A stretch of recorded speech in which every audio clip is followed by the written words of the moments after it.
Երբեք մի ասա ամեն ինչ նորմալ է, եթե ներսումդ փոթորիկ է։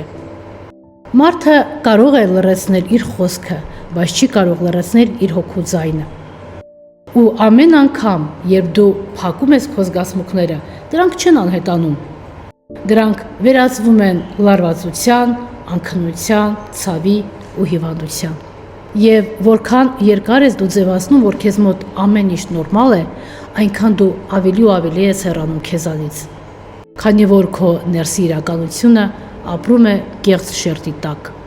Իսկ կեղծիքի մեջ երկար ապրել հնարավոր չէ։ Ուստի քեզ 3 կանոն։ Ցանկացած չարտահայտված զգացում վերադառնում է մարմնին։ Կանոն համար 2. Ասել ես լավ եմ ու մտածել, որ դա ուժ է, դա ուժ չէ, դա ինքնապաշտպանական դիմակ է ընդամենը։